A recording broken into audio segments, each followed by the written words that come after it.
You're listening to the Ask Level Podcast, your go-to source for Texas Tech in sports. Brought to you by Double T 97.3. Hey, what's happening? Welcome into episode number 3 of the Ask Level Podcast alongside Chris Level. I'm Chois Woodman. Post-Houston game, we'll look forward to the NC State game, but pretty immediate reaction level. How you come down from the high that is a double overtime victory over Houston? Yeah, I mean, I'm processing all of that because I think that you come away, and both teams probably come away going, boy, we did a lot wrong. We did a lot right. And, you know, I think the main takeaway is there's been plenty of occasions in years past where Texas Tech figures out a way to not win those games. And boy, you were on the doorstep yesterday at 4th and 20 in overtime, and you're just thinking, you know, or at the end of regulation even, because, I mean, and we'll gloss over that, but you get the ball with, I think, 37 seconds left, and, you know, you've thrown 3 interceptions, specifically Donovan Smith in the second half, and then you're not real sure which kicker is going to go out there, how far they can go, and the fact that you drive down and able to make a 47-yard field goal to send it into overtime, I thought was huge, and that'll get glossed over at times, just kind of like the 4th down stop at the end of the first half. I think that you'll gloss over that because that allowed you to have a 2-score lead going into halftime. But you just think about all the stuff that you had back and forth, and the fact that you got to win. It's like, you know, I'll take 10 more just like them. Man, exactly. I mean, winning, number one, because I think there's arguments. It's better than losing. 100%. I think there's arguments you could make where there's teams of very recent history that would have lost that game, that wouldn't have been able to go grab it at the end like that. But, yeah, I think that's the way the 4th and 20 thing can't be overlooked. That's amazing. But there was also a big run by Donovan Smith to help get you to overtime, because I think there were probably 3 or 4 different instances. And a Houston coach that a trainer or a strength coach that get kind of bowed up and started barking. I was like, what are we doing here? That's silliness. Yeah. And how about Donovan for keeping his head right there in that moment? Because you could have easily got into a scuffle and had an issue go on, because usually it's the second guy that ends up getting a penalty if there is a penalty. But I'll tell you, that run by Donovan was as big. There were 3 or 4 different moments level for me where I'd kind of, fanboy in me had given up, saying, okay, well, gotta move on to next week. There were a few of those moments. And after Houston kicks the field goal late, I'm thinking it's pretty unlikely how your offense has moved in the second half that you're even going to be able to go get a field goal. And as you know my view. You're up really high. I'm way down low, but we both have kind of weird views of the game, even though we're right in the middle of it. And I came away yesterday, and just from the game against Houston, not realizing that Donovan had thrown the ball 58 times. Yeah, 58 times. I didn't which realize is that either. A lot more than I would have thought. And I think it's worth pointing out that both teams struggled to run it, or the other point of view there is both teams did a really good job stopping the run. Mm-hmm. And so with that, you threw it a little bit more, and you manufactured some run game, because I think Donovan was in the 70 or 80 yard range when you look at the net of what he gained. Now you subtract the 6 sacks, and he drops down to just under 30. But I think his, I don't know. Here's a good question: which quarterback played better, Clayton Tune or Donovan Smith? Because the numbers. The interception numbers were not good for Donovan. Not at all, yeah. At all. Clayton Tune only had 1 of those. Donovan had 3. But I thought Donovan did a better job with his legs, and I think he obviously ended up winning the game.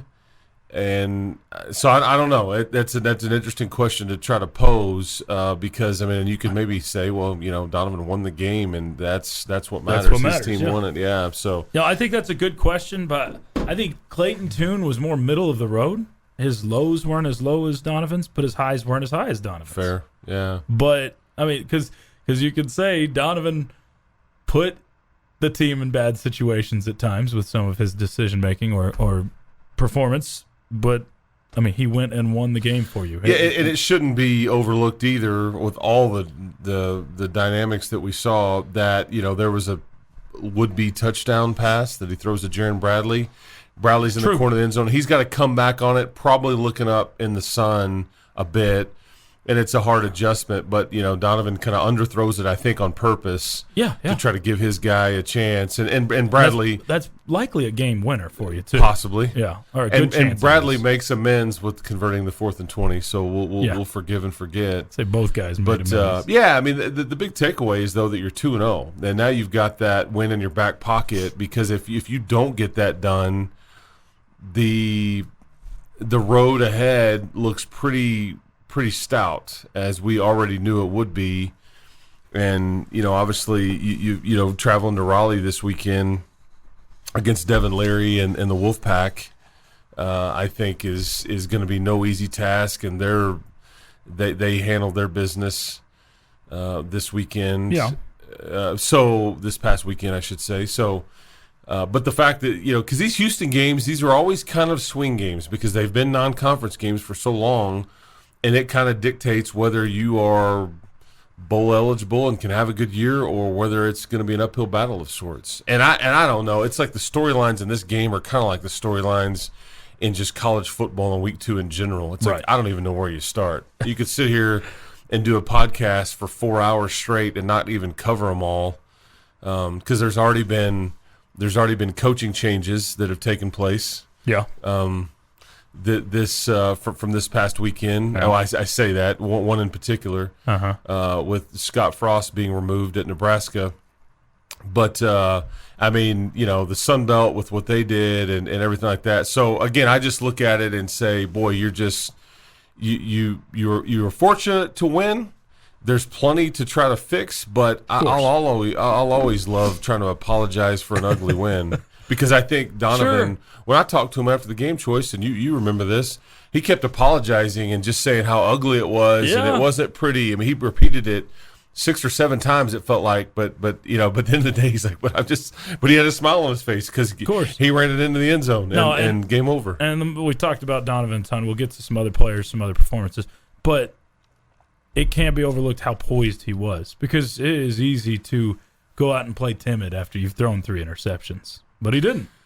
Yeah, and I did wonder about that. I mean, and that'll be something that in time you'll get a feel for. Did Zach Kitley kind of did he call it a bit differently? Mm-hmm. Did Donovan, was he in fact timid? Because I'm with you. It kind of looked like he wasn't sure at times and wasn't necessarily going to pull the trigger.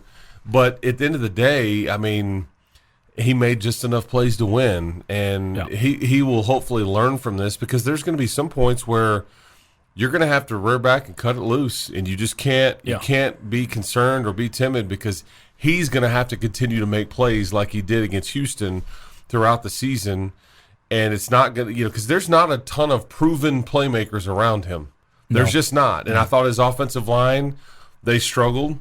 And I thought that Houston defensive line choice had a lot to do with that, but you had an injury at guard, and you flip-flopped some guards, and you'd maybe taken Landon Peterson out earlier in the game only to put him back in once Western Wright went down. So anyway, there's a lot to try to process from this, but I love processing it at 2-0.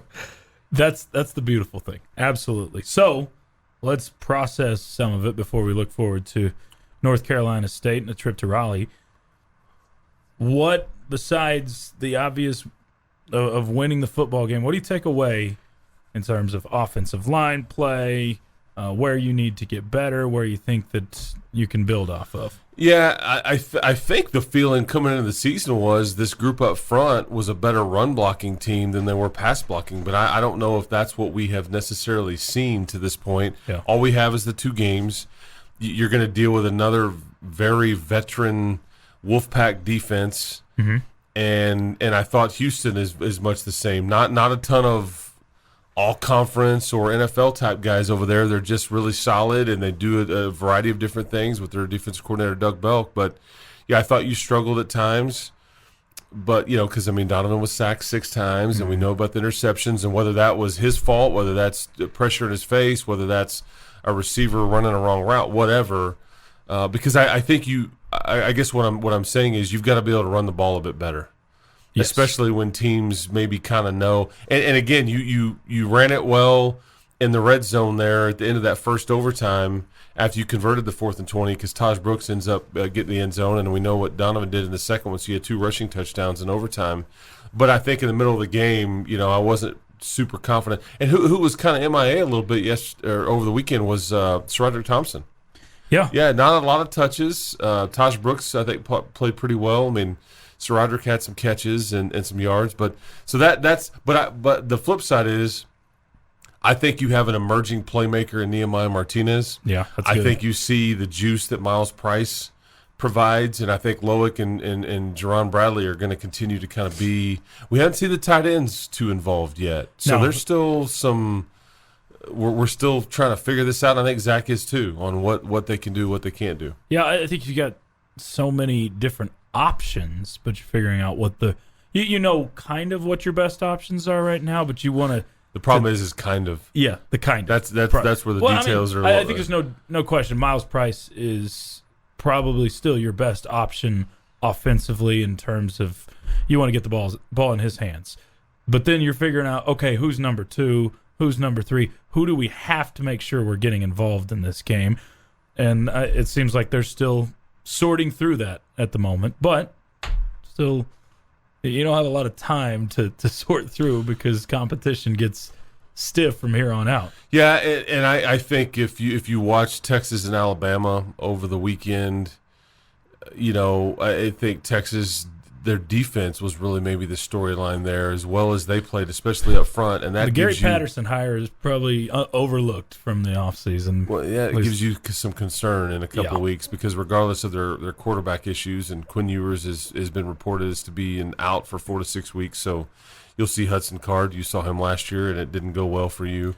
No. But I think my point is that I bring all that up to say you've got to get better at a lot of your screens and quick game and some of those things to help out your offensive line and help out Donovan, and try to get some of those guys some touches on the edge, and where you don't have to ask that line to protect as long as they do. So I think we'll see kind of what that looks like. Defensively, I thought it's a pretty good effort. I thought your group up front played well. I thought probably not as many TFLs and sacks and playmaking that you would have preferred. However, there were some holding calls, because that's also why Houston's probably just kicking themselves. They had 11 penalties for over 100 yards. Yeah, and some of those were just at the worst times. Boneheaded. Too. Just begging you to win, begging you to hey man, we're down, kick us again. Because the one possession, I think, where they roughed the punter. Yeah. They kept a couple of first downs alive on that same possession. Yeah, I think you got to midfield on penalties alone there. Yeah, and ended up having a punt, but still, that allows you to flip the field back. But I thought, still, here's another play that'll kind of get lost: is that first shot, deep shot right out of halftime. You have all this momentum. It's 17-3. The crowd is not all settled back into their seats yet. You start the third quarter. And then Clayton Tune right down the seam, and just and sets them up. And then you look up and it's like, okay, felt real good about a 2-score lead, and it's just gone. It's 17-10 in the blink of an eye, and the crowd was kind of flat or just late arriving, and that's also something you've got to get fixed, is those deep shots down the field. One final thing I'll say about winning an ugly game. You don't want all these games to be like this. It was an ugly game overall. Houston has got to be kicking themselves, as Tech fans would be if the game finished reversed from what it is. But there's teams good teams find a way to win these games. Find a way to win ugly games, because you're not going to have your best every single time out.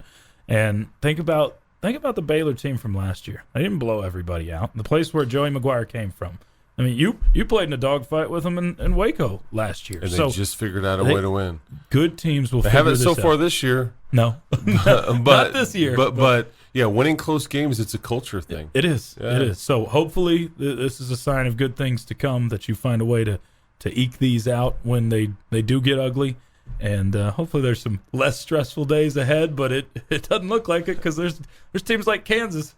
I think, though, the point should be made, though, Choice, that a lot of games are going to be close because of the portal, because there's not a lot of teams that are, parity is running rampant. I mean, we see the Sun Belt, drop off 3 teams this weekend and collect 7-figure checks for doing so. It's crazy. And get a coach fired, and so I think that's what's because I heard somebody suggest this, like in some of those games, like those FCS games, I guess. Games, yeah, they should to spice it up for the team paying it out. Like there should be a big old bonus attached to whatever coach or their own coach. If you win that game, you get a bonus attached to it, because some of these guys, it's like you could tell maybe they didn't take them as seriously as they should have. I don't know, but oh man, point is parity, the portal. A lot of close games are gonna take place, and and I still don't know who your kicker is. I think you Trey Wolf knocked 2 in yesterday. He also missed one. You had 2 misses yesterday that were both about that 45-yard range, right? And I wasn't exactly sure. Kenny Perry, I'm down there on the sideline, and I can see him look over in Gino Garcia and Trey Wolf's direction, and I wasn't sure who he was pointing at, but he was clearly saying, this is you, and apparently it was Wolf. But hopefully that made kick gives him a ton of confidence. I would hope so. Physically, there's no issue there. He's just and he's had success in recent past, but 2 of 3 is not bad.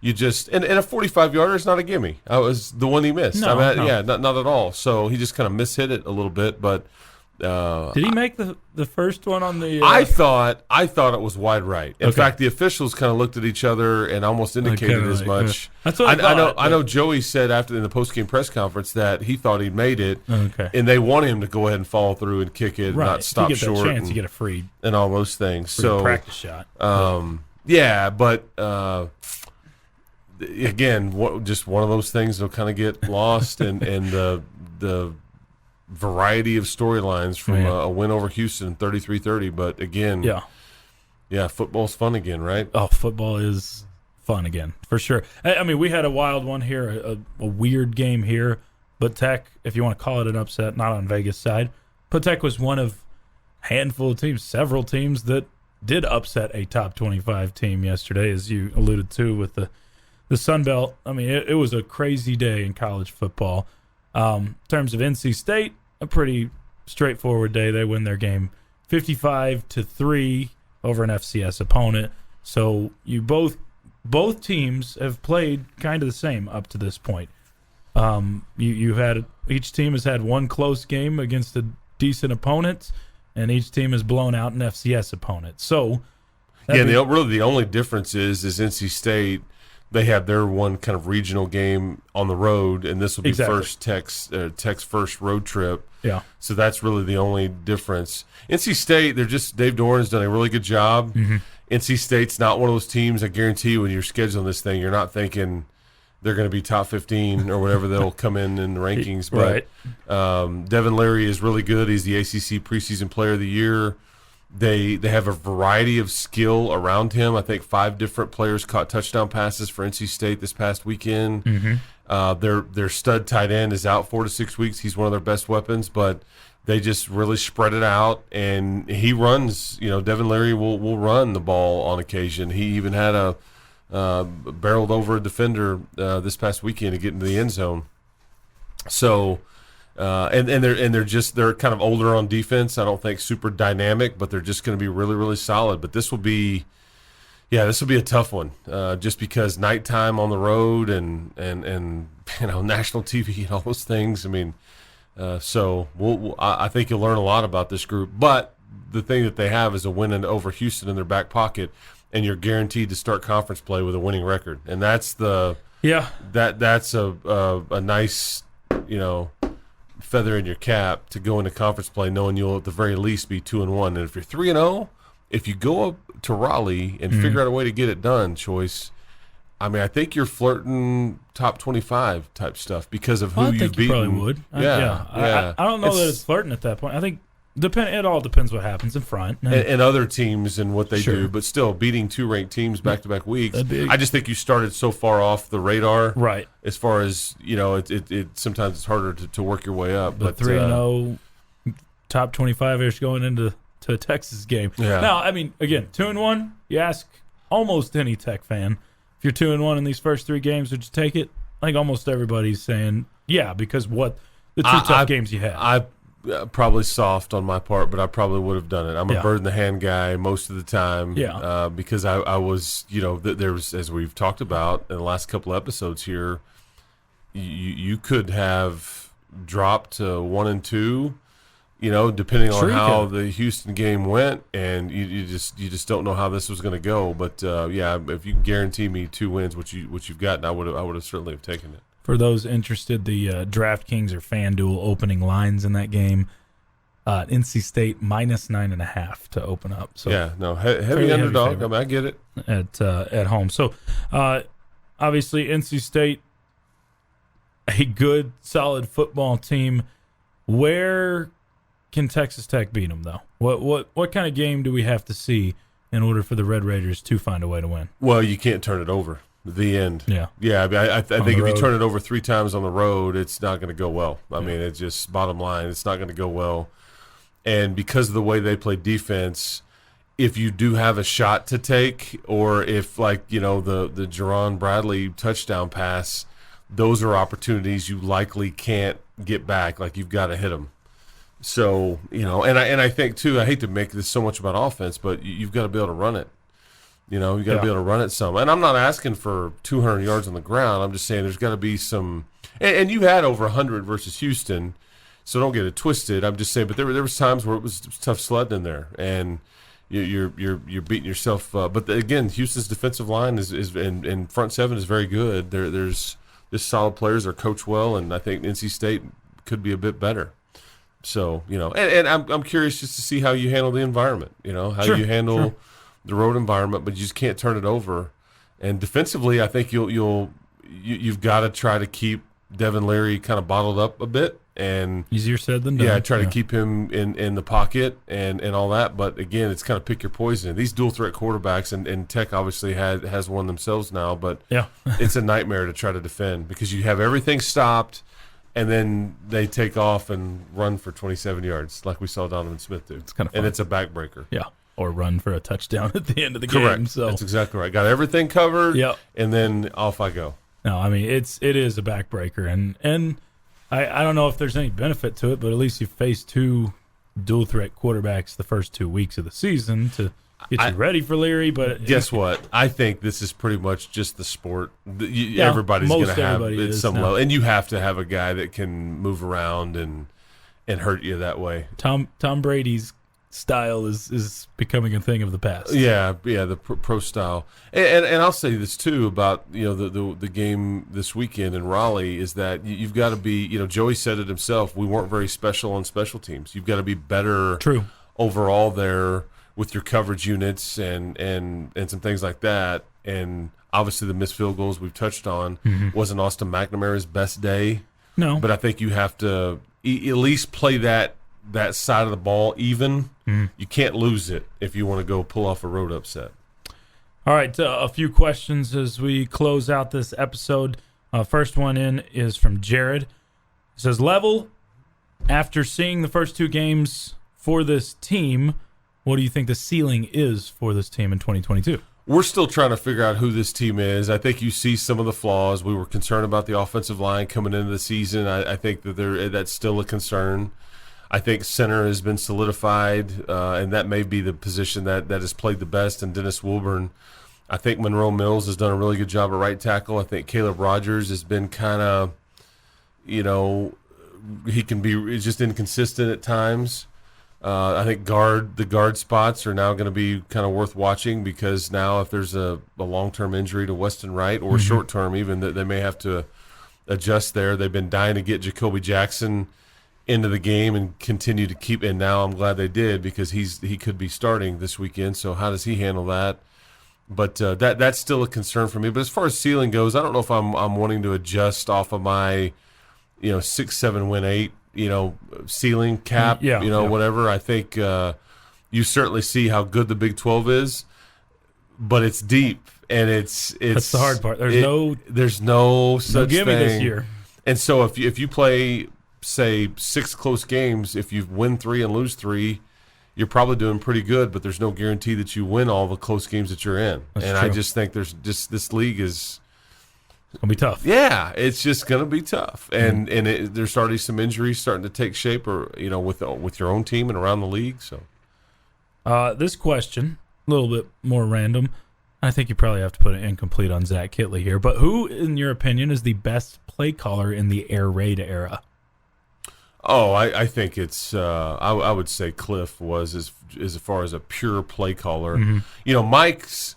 Mike's was interesting because there's only like 10 plays. They would just run them out of a variety of different formations, and it was really simple. And it works, but so many, and I thought Cumbie did a really good job. I thought in his limited time here as a play caller with what he had to work with and things like that. There were some times where it didn't go well either. But I would say to me it's Cliff, because you look at the people that he put in the NFL. Not that he did it, but I mean Jakeem Grant and Kiki Kuti, and then obviously had Patty, had DeAndre Washington. He was able to, and I thought you could mention Neil Brown's name, but I saw firsthand, and Neil has a bad name around here at times, depending on who you talk to. Tommy Tuberville had a lot to do with that. Yeah, Neil Brown was handcuffed. Tommy Tuberville was telling him to run a draw play on 3rd and 20. I mean, I was right, down there, and heard some of those conversations. So. Oh yeah. All right, this question from Matt. Who is a player on Texas Tech that is not being utilized enough in the first couple of games? Probably Miles Price. I think he was a bit dinged up, but I mean, I think you want to maybe start to major in him a little bit. I think defensively, I don't know I think he's being utilized plenty, so I'm probably not answering the question correctly. I just don't know if we talk enough about Kosai Eldridge. I think he's a huge piece to this defense. He's a playmaker. He kind of was gutted it out versus Houston, came off the field and was dinged up. Yeah. And then ends up coming back and making a huge sack, a 15-yard loss on Clayton Tune. That was massive. I just don't think he's a guy we talked about a ton before the season goes, and it's shame on us, those of us that are asked to talk about this team, because I think that he's a dude, man. I mean, he's really good. Yeah. And I think he's an alpha. He's heart and soul over there. We kind of wanted to point to Krishan Merriweather. Krishan Merriweather is a good player and gets a lot of tackles. It doesn't say a whole lot. Kosai Eldridge is the talker. He's the one, the communicator that gets everybody lined up, and he's making plays. What's not to like? So Kosai, I think one area we were concerned about, or just had questions about, was the linebacking core coming into the season, because you lost two really good pieces in Jeffers and Schooler. Yeah, and I think Schooler was. When I've looked at areas of concern through the first 2 games, I don't think linebacker at all. You haven't really had troubles there. Yeah, it's been more those chunk plays in the secondary. I think your front 7 has been really solid to this point. I think you want a little more pressure on the quarterback, but we're asking for a lot here. I think Miles Cole and you get a Adedire back, Joseph Adedire, and I think Tyree Wilson has played pretty good ball through the first 2 games, but I think it's maybe some of those big passes on the that you get bid on the play action. But I don't really have any issue with any of the front 7 guys to this point. But it's a trenches league. Joey knew this. Joey's tried to fix it, and you just wonder about your O-line going forward and kind of. But this is no secret. They have all wondered about it, hence the reason they tried to add so many pieces to it in the offseason. All right, last one from me, Level. Give me 2 players coming up this week. One can't name Donovan Smith in this, but 2 players that have to have a good game on Saturday if Tech's got a shot at beating NC State. One on each side of the ball. Well, I hate to state an obvious, but I talked about this before the game versus Houston. because Houston has an all-league and a likely future NFL left tackle. Mm-hmm. And I thought Tyree Wilson played that matchup even. I thought he won a few matchups, didn't win a few of them, but we got to call his name some. Yeah. If you go on the road, like these are, and I haven't studied enough yet to know if NC State, what specifically their offensive line is like and all those things yet, but these are the games where we need to call his name some. He's got to make a few plays. Yeah. And or allow his teammates to make a few plays by being such a talking about force just that sacks in particular. Well, I think we got to call his name, Choice. Yeah. Like you gotta, Yeah. because there's a couple times we got holding calls. That's true. I mean, there was one that was going to be a clear sack, but yanked from behind. Well, and then I look up one time, and the Houston offensive lineman, he's getting beat, and he just grabs Tyree Wilson and just pulls him down on top of him, and just like takes him out, and they throw the flag. He's one, and then on offense, I would say Taj Brooks. I hate to because I agree. Yeah, Taj Brooks, because if he plays well, holds on the ball, and you can kind of have a productive day there, boy, I like your chances. And those are maybe obvious. As you could have gone off the grid a bit. No, I could have gone. Yeah. Well, I feel like this is a game where you need the obvious to do well. I mean, it feels like one where if you're going to win, your good players have got to be good. Yeah, your for dudes got to be dudes, man, and that's going to be the way it goes here for a while. Because I do think you've got guys like Nehemiah Martinez and Xavier Martin that are really good players. Yeah, that are starting to kind of push through a little bit, and they're only going to help guys like Miles and Loic and Jerron Bradley and people like that. But defensively, you didn't play near as many guys as Houston did. No, it's about in that 16 to 19 player range that you played. I think they got into the 25 player range. So, you're deep. You're just you haven't gotten into a lot of that depth just quite yet on trusting it, especially against a good opponent like Houston. Sure. Yeah, it's going to be a fun one this week, and hopefully we get to enjoy another one in Raleigh this time. Level, enjoyed it. We'll keep hope alive, people. We'll do it again next week. Sounds good. That's it for the Ask Level podcast. Thanks for joining us. We'll recap next week's game against NC State and look forward to the Longhorns after that as Red Raiders start a brutal stretch of 4 straight games against tough opponents. For Chris Level, I'm Chois Woodman. It's been the Ask Level podcast powered by Double T 97.3. You've been listening to the Ask Level podcast powered by Double T 97.3. For more from Lubbock Sports Station, go to doublet973.com.